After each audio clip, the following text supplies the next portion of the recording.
really just having a brief conversation about authenticity and what it means to show what you don't know in front of people. So give me 2 moments while I open my screen. I think, are you able to see a screen right now that says poverty? Yes. You are. Well, that's almost perfect since that's not the beginning of my presentation. So, 1 moment. Let's see.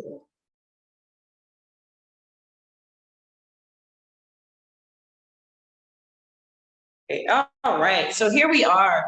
Again, I just want to thank you all so much for just tuning in and being interested in the work that I'm doing, and that I hope that what I share is adds some value to what it is that you all are planning in your own experiences. And so today I'll be talking a bit about CONCAT, but in particular, I'm looking at how CONCAT has had a specific response to poverty. And if you just give me 1 moment, as my notes are not viewable to me, need 2 moments to just fiddle with that. 1 moment.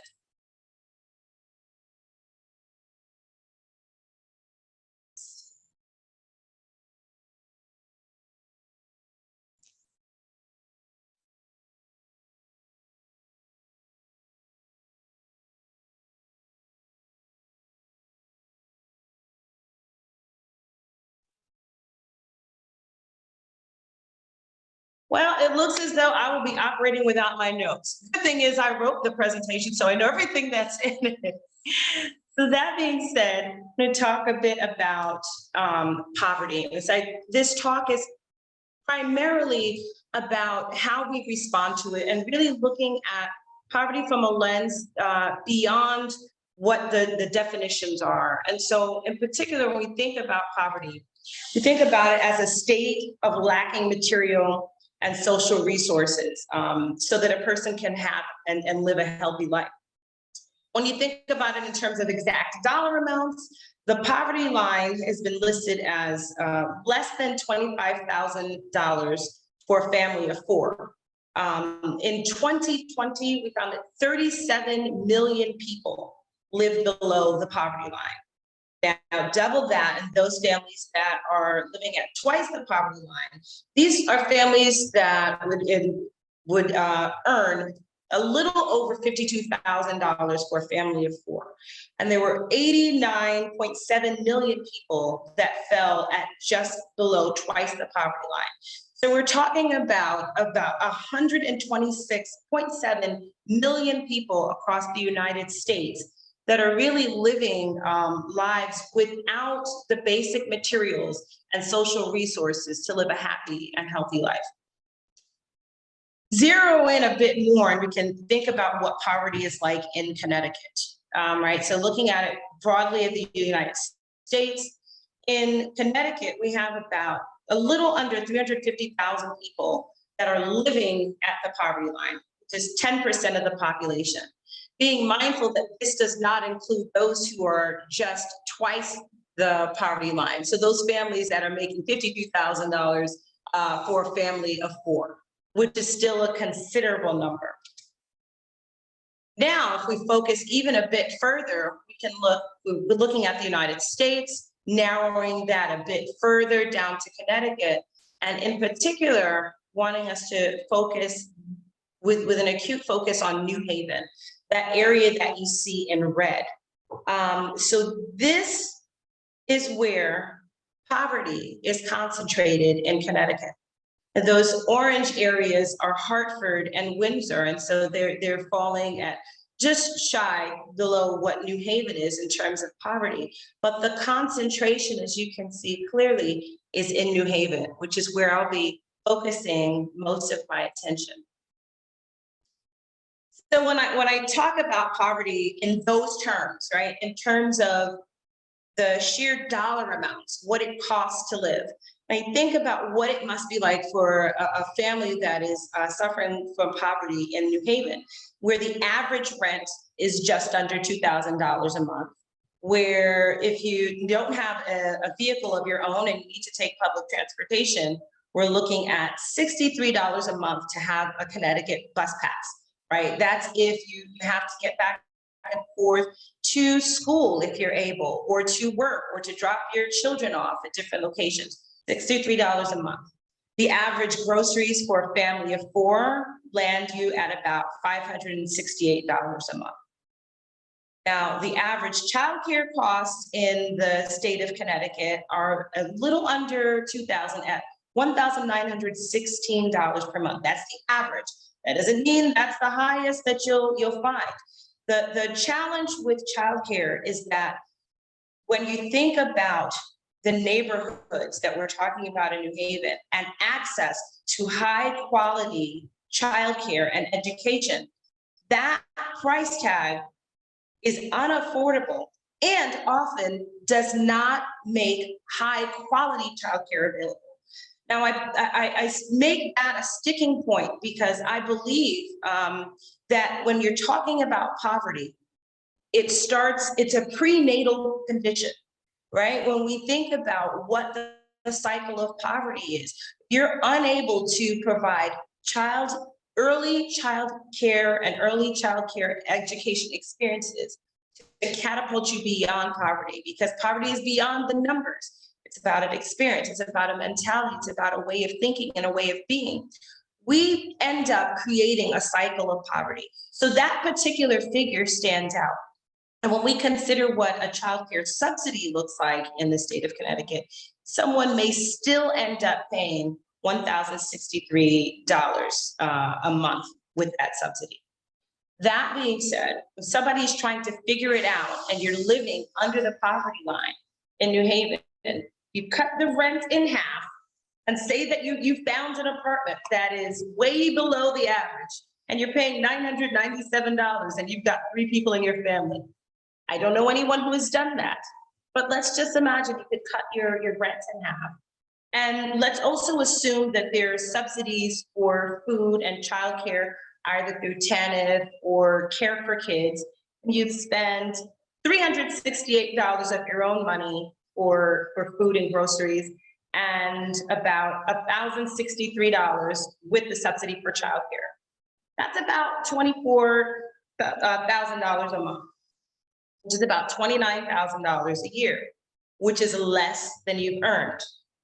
Bear in mind that this doesn't take into account when something breaks, when you have to miss work because your child isn't well, and you're an hourly worker that, before recent legislation did not allow you to take that day off with pay. And so all of those things mount against an individual really being able to figure it out in New Haven. And so this is a very narrow perspective of poverty, because this is poverty purely from the perspective, from the lens of dollar amounts. When I think about it, and the way many people think about it, is poverty is far more complex than dollar amounts. There was a point in my own life when I believed that education was the great equalizer. And so I believed from the great Horace Mann, the 19th century educator, when he said, education, beyond all other devices of human origin, is the greatest equalizer of the conditions of men, the balance wheel of the social machinery. There was a point in my own thinking that I adopted this as a philosophy.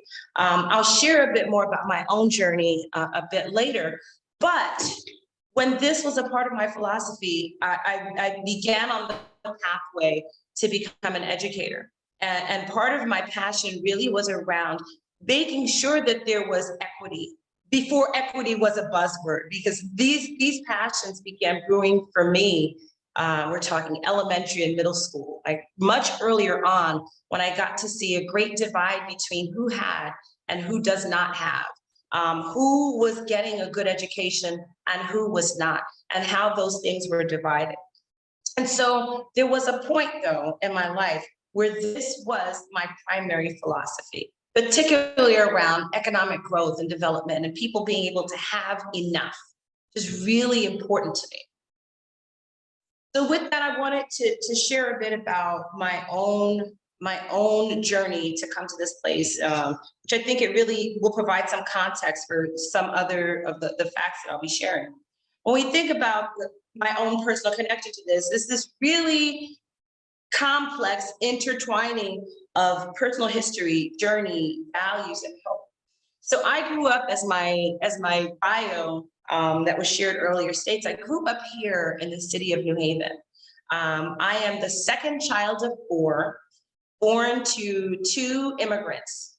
My father is from Panama, and my mother is from Cuba. And so the relevance there is, as I grew up, really seeing the juxtaposition of poverty between sort of an immigrant mentality, new to poverty in the United States, versus longstanding generational poverty and what that does. So when I think about where I grew up, my family owned a home in Fairhaven, Connecticut. Now, oftentimes when you hear own your home, I think people confuse that with wealth, but we believe that property ownership is really the avenue to wealth generation in this country. My parents grew up working, and they raised us and worked very hard, and there were very little resources because the objective was to have this home. Not far from my home, a stone's throw really, were the at the time it was called Eastern Circle Projects. And so these were my peers. These were the people that lived in this community, not far from my own neighborhood, were the ones that I was going to school with. And what I was able to see was the difference in how people who had lived in generational financial poverty, the difference in how they were treated in schools, the difference in expectations, the difference in what they had expected even of themselves, and the difference between what the outcomes were. And so in my own personal journey, I was able to see, I grew up in the 1980s and 1990s, where there was a distinct plan in education called tracking, where you got to see sort of these very clear levels of how people were educated. The problem with tracking, as many have since learned, is that people were generally tracked along racial lines. And so I got to see who was on the vocational track, meaning non-college bound, which, being a workforce development person, I know is absolute nonsense. But the vocational track was one that was deemed, for the most part, unworthy. Not really, there was a general lack of respect for the vocational field. And then you had sort of your nearly college bound, then you had your college bound, and you had your AP. And so the higher up you get in that track, the lighter the complexion of the people that are in that track. I grew up here in New Haven. I graduated from Wilbercross High School in 1992. And for the most part, had an amazing experience until, in retrospect, I realized that no one ever suggested that I take an AP class. Now, I was a high honor student doing exceptionally well, and no one ever suggested. I didn't even know what an AP class was. Mind you, I had two immigrant parents whose first language was not English, right? And so we're thinking also about all this language and poverty and first generation opportunities, all these pieces really swirling around in my own experience to help me shape the passion that I have right now about really finding equity, doing this work so that there is enough for everyone and that people have. And so those experiences that I had here in New Haven growing up really led me to pursue education, because I believed that there was lots of inequity. I saw people that I grew up with who I thought were brilliant on many accounts, not having the same opportunities, right? Not being allowed to reach full capacity. One word about capacity. I believe, and this is a personal value of mine, that it is arrogant to assume we understand anyone's capacity, right? To assume that I have a full understanding of how far someone can go is really the status of arrogance, to be able to assume that I can know that. But what the tracking system did very obviously and very shamefully was put limitations on where people could go and assume greatly and horribly people's capacity. So I want to look deeply into the work that we do at CONCAT from that lens, and also looking at poverty through these things, through history, through personal journey, through values, and through hope. So taking several turns, right, and really going into the education field, I taught in both New Haven and in the Hampton Public Schools. And I actually quickly became disenchanted with the education system. I love education. I love learning. And I am, by calling, an educator. But what I found was that I was surrounded by people who were equally passionate and even more frustrated, such that the experience of education in public schools was dismal. It was dismal, and I became really disenchanted and wanted to be able to have an impact that would go beyond what education could do. And I mean that really in the best way possible, because there are amazing teachers, amazing administrators in New Haven and Hampton public schools. But those administrators, those human resources were stretched to capacity, running around doing everything possible to try to make headway, but also being really beaten down, having every layer of every societal ill compounded in each and every classroom. And so I really began to have a change of philosophy about what things could really bring about change, the change that I wanted to see. So I have this quote that I want to read for you by Dr. Martin Luther King. And it says, "Whatever affects one directly affects all indirectly. I can never be what I ought to be until you are what you ought to be. This is the interrelated structure of reality." And so this quote, which actually is prominently displayed on the walls here at CONCAT, resonated with me long before I had even heard the quote. But this idea is really entrenched in the idea that there is power, there are power struggles, there are issues of access to resources, there are limitations about capacity that are placed on one another. That when we don't remove those, when we don't untangle those things, we actually do harm to ourselves. Right? We do harm when we limit someone's capacity, when we say they can only go so far. We actually, by the standard of this quote, do harm to ourselves and do harm to the whole.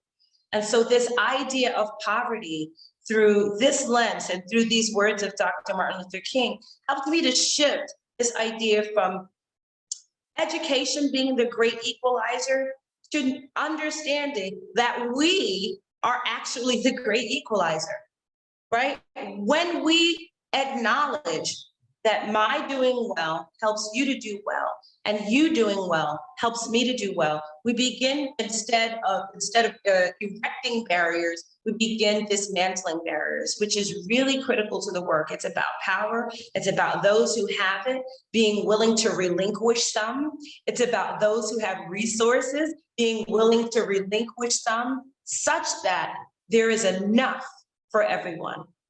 And so when I think of poverty, I think about it from that perspective, less about the dollar amount, which, as we can see, is real, is tangible, is tactile, how many groceries you can bring home, right? The dignity of being able to put lunch money in my child's hands so that they don't have to take whatever's given, but that they can have abundantly. There's dignity in that. And so I wanted to talk about that transition as it relates to the work here at CONCAT. And so a little bit about the history to give you some context. CONCAT, which stands for the Connecticut Center for Arts and Technology, has roots in Pittsburgh, Pennsylvania. And so the image that you're looking at on that screen is the image of Bill Strickland, MacArthur genius. He's also the founder of Manchester Bidwell Craftsmen's Guild and the National Center for Arts and Technology. He is also the author of the book entitled Making the Impossible Possible. This gentleman had an experience living in poverty in Pittsburgh. And his experience was such that in the classroom, in his school, he had met a teacher that inspired him. Outside of the academic realm, he was inspired to begin creating pottery. And that one teacher really helped him mold his interest in growing, really saw greater capacity in him than had been demonstrated. Greater capacity than what Bill Strickland himself had shown, greater capacity than what others had ascribed to him. And so through that positive experience that he had with that teacher, he began wanting to create experiences like that for others in his area in Pittsburgh. And he created the Manchester Bidwell Training Center, where he offered trainings, much like what we do here at CONCAT. He offered trainings for individuals that were low and no income, offered these trainings at no cost so that they would have access to employment opportunities that were around them. So they could move from collecting state assistance, move from not having enough to having enough. And so most of what we'll be talking about is how do we get to move people from not having enough to having enough. And so he created this center and then decided that his mission in life would be to expand across the nation and replicate this model that had amazing, like tremendous success in Pittsburgh. And so he created centers in San Diego, in Buffalo, in Cincinnati, I think there's one that's actually created in Boston. We have our center here in Connecticut. There's one in Akko, Israel. And so the work that Bill Strickland set out to do was assure that this kind of access, because poverty, or you juxtapose it to the opposite side of it, we're talking about access. So what he wanted to assure is that people had access. So there were these roots in Pittsburgh that had sprouts in New Haven, Connecticut, and Carlton Highsmith, who is the inaugural board chair for CONCAT, he began assembling a committee of people to do this work, an advisory board in 2010. And they began looking at how could we bring this to New Haven, Connecticut? What would it take to do that? Began assembling funders and supporters, and really did a tremendous job of bringing this amazing board, many of which are still on the board, just to demonstrate the level of commitment and passion to making equity more than just a buzzword. And so this amazing board was assembled, and in 2011, Eric Clemens was brought on as the director, the executive director and CEO of CONCAT. Now, why all of this history is particularly important is because when Eric Clemens came on board, he had so much of his own personal philosophy embedded in the work that we were doing. And he had determined that when he began hiring, right, we went from this idea in Pittsburgh that spread across the country and even to the other side of the globe, and also now to Connecticut, where then we whittled that down to an advisory board to Eric Clemens, and this philosophy is running throughout. And Eric Clemens decided that in order for us to do this work authentically, that the people doing the work had to be proximal to the suffering of poverty. You had to be proximal. And so he had determined that the people that he hired would be unemployed, that he wouldn't go and find the best and the brightest from other nonprofit organizations and entities around the state and the city, but rather he would find talented people that were not working. And so what that did for the work that we do at CONCAT is really elevate our connection to what is happening. I personally, when I came to work for Concat. I had left teaching. I had taken a leap of faith, prayed long and hard. Those who know me know that I'm a woman of prayer. I prayed long and hard. I left the education sector to join the nonprofit sector, really wanting to have deeper impact. And so when I came, the nonprofit that I had joined did not have longevity. And so I found myself out of my teaching job, out of my nonprofit job, and unemployed.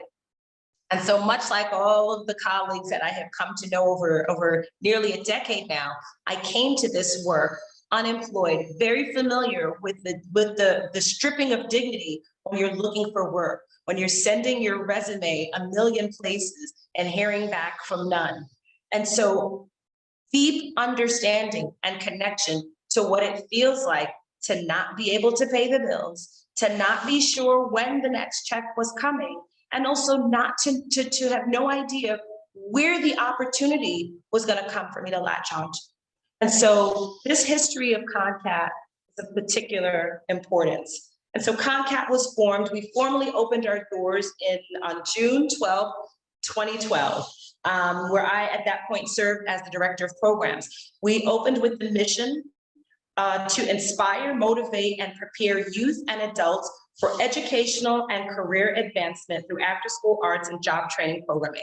It's a mouthful and does no justice to the work that actually happens at Concat every single day.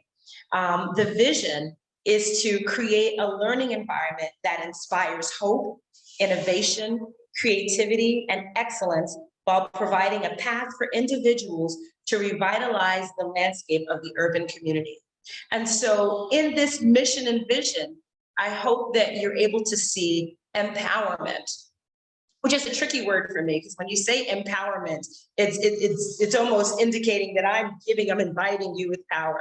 But really what this is about is the community owning their own power and revitalizing the landscape in which they find themselves, finding in the depths of their own selves the hope, inspiration to do the work. So there's so much to say about the experiences that people have had. I'm going to take this opportunity, it's less than 5 minutes, to share with you some videos that have been created that demonstrate what people's experiences have been.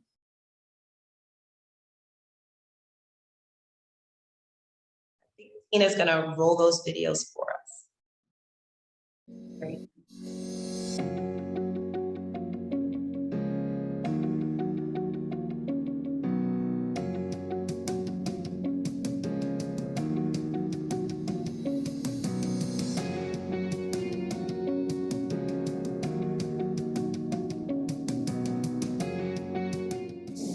Concat has played a tremendous role in my life. I mean, I never thought I would get my cert stated. I finished the program and I didn't even graduate yet, and I was already certified in 3 different areas. I love coming here every single day. I like teaching. It's just like, it's amazing that I went through so many different job paths and certain careers that it brought me to this.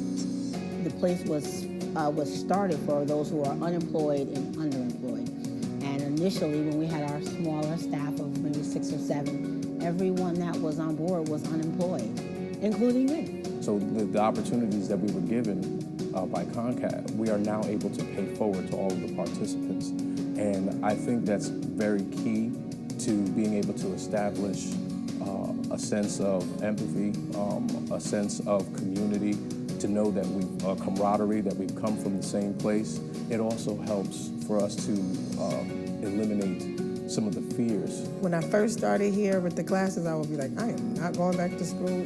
Now I see me wanting to go back and go for more, because when I get my grades, I'll be like, oh, I did good. Oh, I want better. Oh, I'm gonna be better. So my mission now is I want to go back to school. It makes it rewarding when you see a difference in people, like from the first day starting here. You don't only see their skills and what they're learning, but you see their lives change, you see their attitudes change, you just see them become more alive. This is my first teaching job ever, so I was afraid of it at first, but I have to say this has been like the most rewarding job I've ever had in my whole career.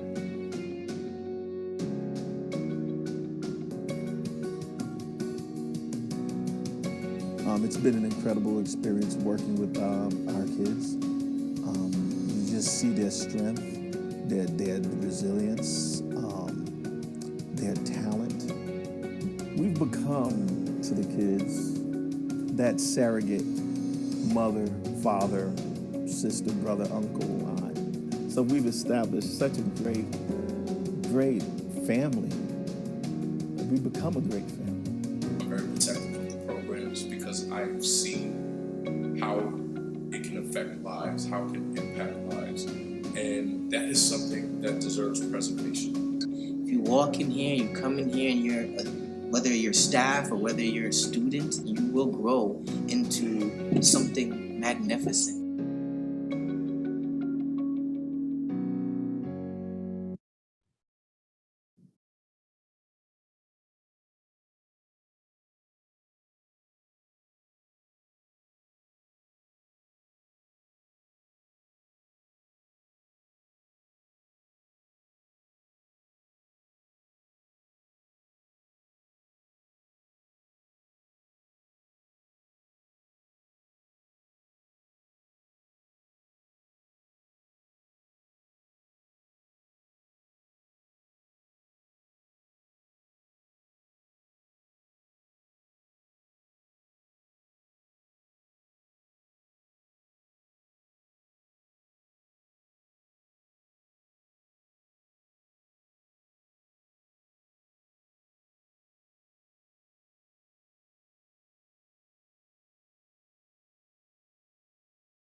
I shed a tear that day, I'm not gonna lie. I shed a tear because I see so many folks that look like me and they're proud of us and they give us that inspiration that we have to keep on moving. We can't just stay stagnant. Looking around at graduation, I'm like, wow, we do have people in this world that care about us. And it was just a humbling feeling, and it just made me wanna go on more and pick up the pace and look at life like they gave you something, so now you have to give back.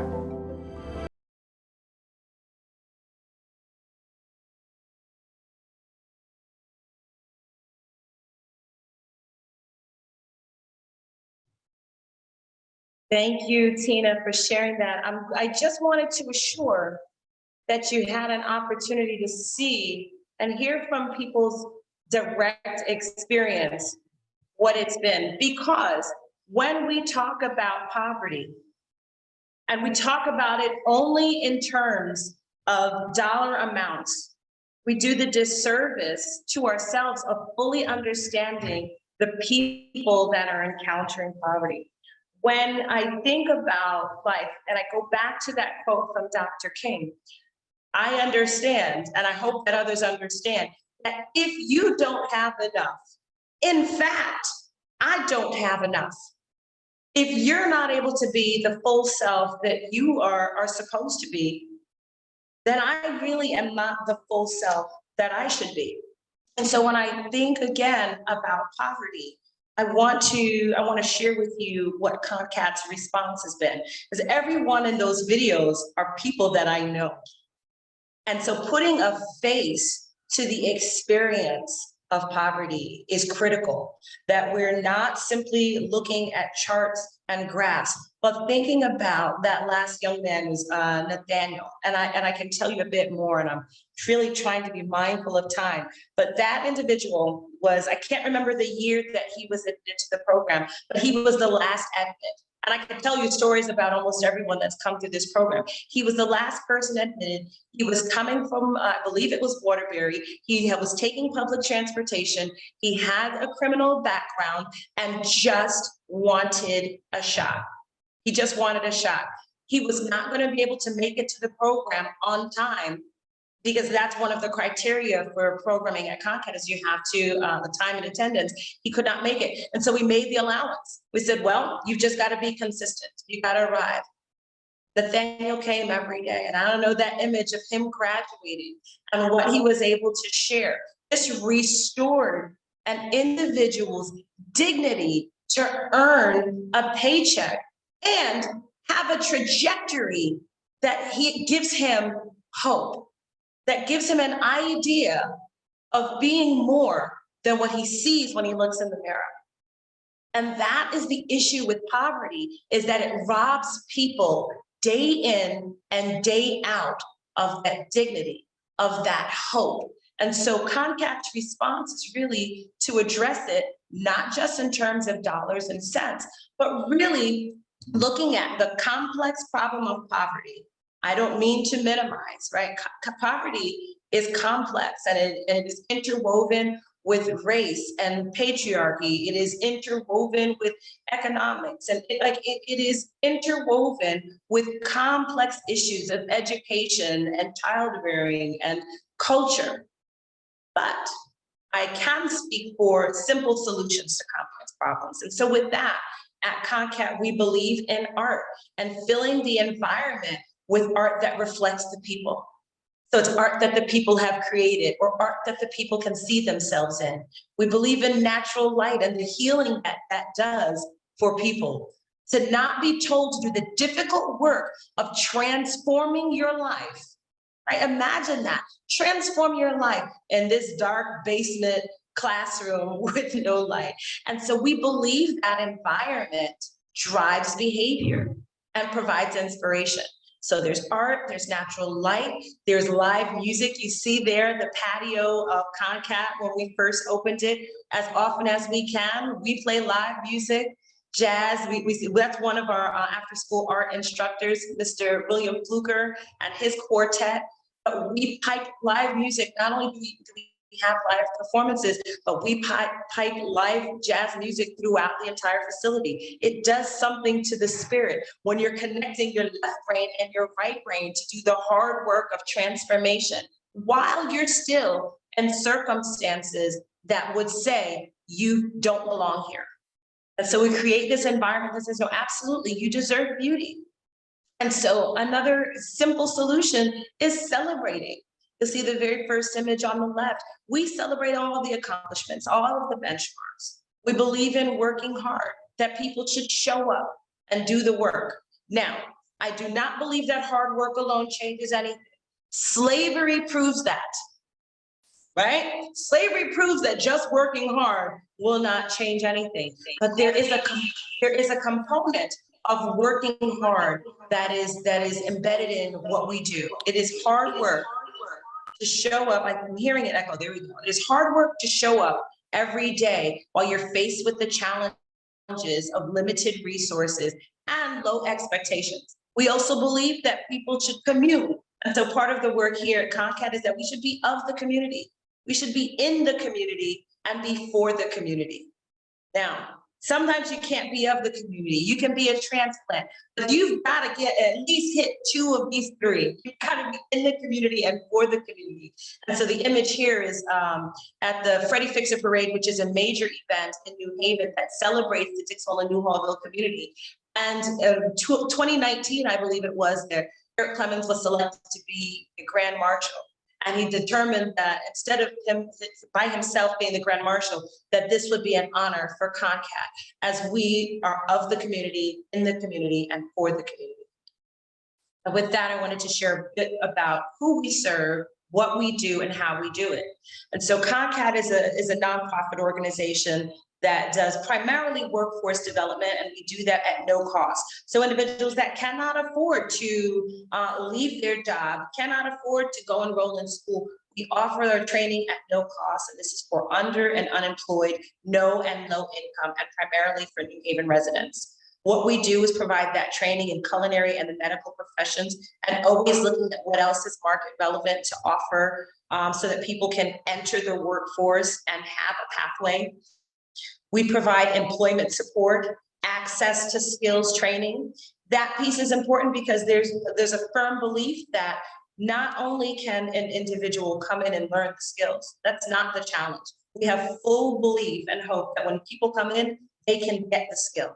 It's just how can we get into the workforce and stay there. We provide connection to wraparound services and support through the barriers and support for certification and full-time employment in a career pathway. How we do it, the implementation of our work is rooted in our core values. So these core values listed here: mutual respect, commitment, integrity, self-accountability, compassion and empathy, excellence and innovation. These are embedded in the ethos. When we show up to work, when we show up and have to counsel an individual about missing a class assignment for the third time, when we ourselves are late. And so this is embedded in how we evaluate students, how we do our professional evaluations, how we celebrate accomplishments at graduations, how we reward people from the community that are doing work. We hold these values true and dear and use it as a guiding principle for all the work we do. Now, in nonprofit work, and I would dare say in anything we do, the what, the how, and the when, those are critical, but none are more critical than the why you do the work. And so we do this work because poverty is more than a state of lacking the material and social resources. It's more than that. Poverty is, for the most part, a self-sustaining system that blames people for their own condition. And so we do this so that people can be empowered beyond the blame that has been laid on them. We do it because poverty is a dignity and hope thief, much like what we've already shared, right? That people feel that if they can't provide, if a father can't provide for a child, there isn't pride in that. There's a lack of dignity, right? There's a dignity that's being taken from that individual. We do this work because we believe that people have greater capacity than what has been ascribed to them. Doing poorly in high school does not mean that you can't earn enough money to feed your family and grow year after year, right? It doesn't mean that and shouldn't mean that. We believe in hope. We have to believe in hope so that people really can do this work and be inspired. It is not easy when you're talking about people transforming their lives. So we have to have that as an underlying principle. We believe that when given the opportunity to be great, that most people will rise to that occasion. We believe in simple solutions. Just because the problems are complex doesn't mean that our solutions have to be equally complex. And so in the work that we're doing, I like to describe the work at CONCAT as micro.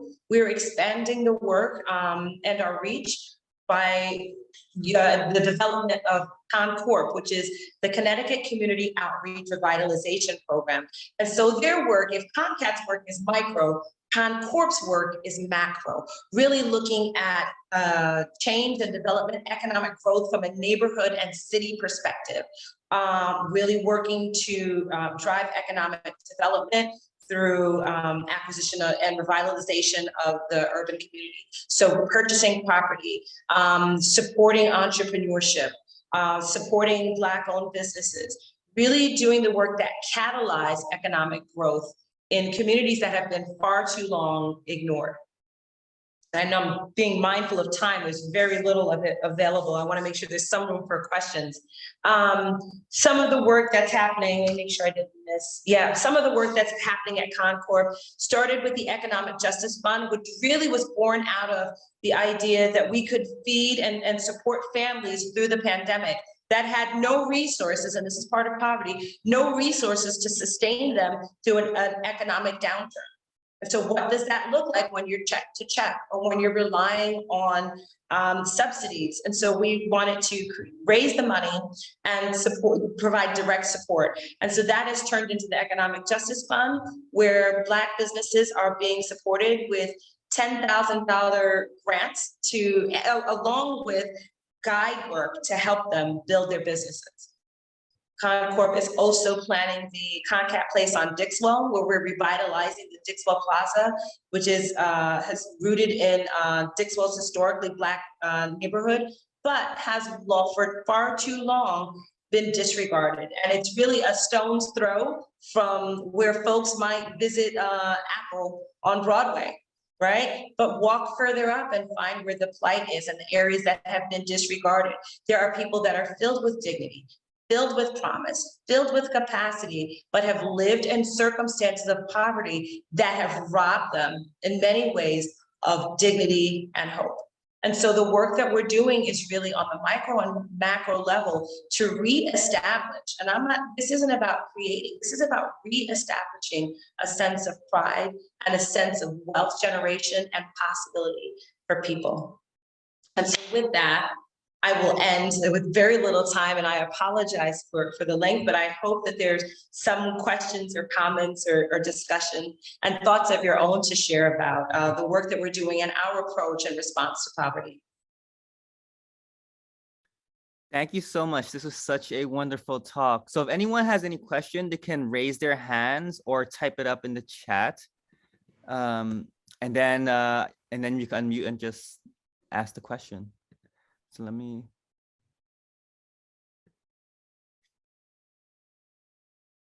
Any questions there? Because I have some questions as well.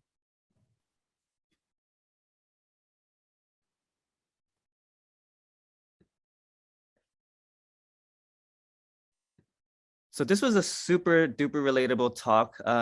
Just as someone who's an artist who graduated his undergrad in 2010, seeing that there's no opportunities in the art world for a person of color at that time, it was really disheartening. I actually quit for a while.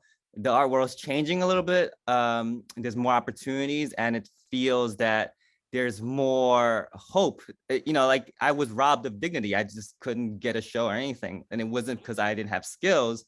So that's one way I could relate to this. And I grew up in Sunset Park as well in Brooklyn. So there's all these different facets I can relate to. But one thing I want to ask now that I'm at Yale is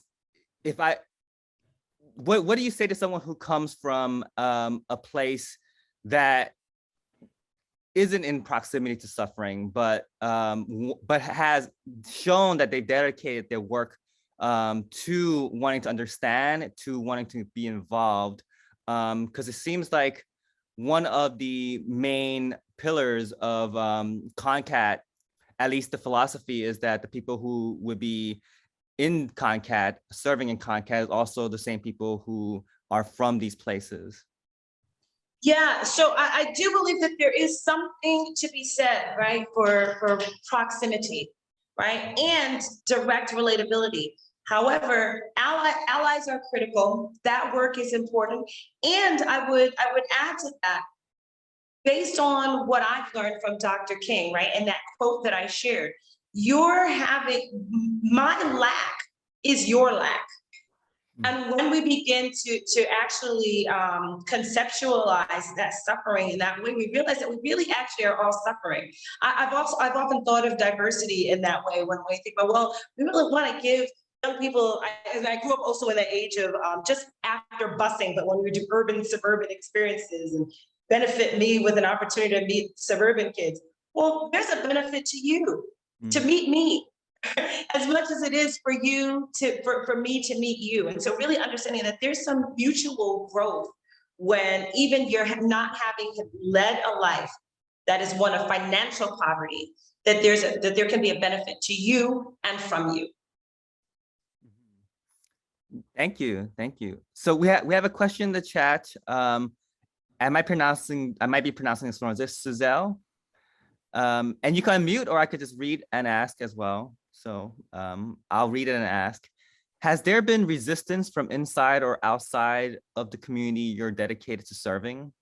That's a fun question, because I think when you think about, again, thank you for that question. It's an excellent question. But when you think about what poverty does and what that experience is for people, there's a lot of protectionism.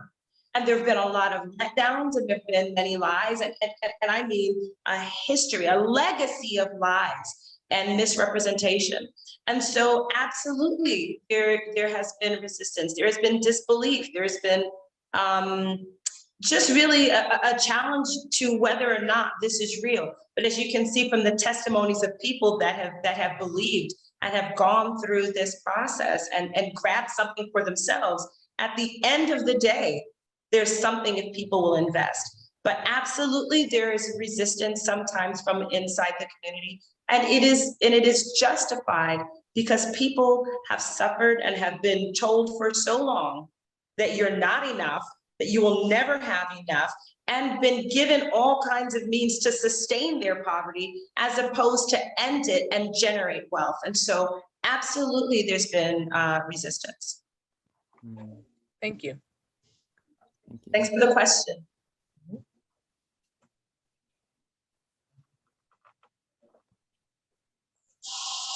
I will also say, and even as people have had that resistance, I will say that we've even had testimony from individuals that have not been able to complete the program. For example, I mean, there are certain criteria to be able to make it through, but we have heard from people that did not make it, that said, because of your consistent pushing, they were able to find some dignity and find a means to make it beyond CONCAT. Like after having, for example, been dismissed, say, I had never had an experience that challenged me or that had an expectation of me the way this place does. And that only comes from love, which was the only word I think lacking from my presentation, but is a true measure of what we do. You can't do this work in proximity to the suffering, having suffered yourself, with hope, without love. Like this has to come from a deep, abiding love and hope that people can be more and can have more. That is so beautifully said, and it's the triumph of the human spirit. I definitely want to continue this conversation with you. This just holistic healing is what, this is what I think about when I hear this, because, with poverty, so much is taken away from you, including your spirit. And how do you get to the spirit level to rise above? And that's what CONCAT is doing. And it's lovely to see that. Thank you so much. That takes us to the hour. Yes, thank you so much. I'm truly honored. And honor is mine. Thank you. Yi, can I say one thing? Because I've been given the opportunity to have this platform, but there are amazing people who do this work every day with me, and we struggle together and we push together. So without having, I certainly am not going to mention the names of all the staff, but I wanted to make sure that even as my face is seen representing CONCAT, that there is a body of people that move this forward every day. So thank you all again for being interested, for caring about this work and listening to me. Thank you so much. Awesome. Thank you so much. Have a good evening, and I'll talk to you soon. Bye-bye. All right, be well. Thank you. Well, thank you.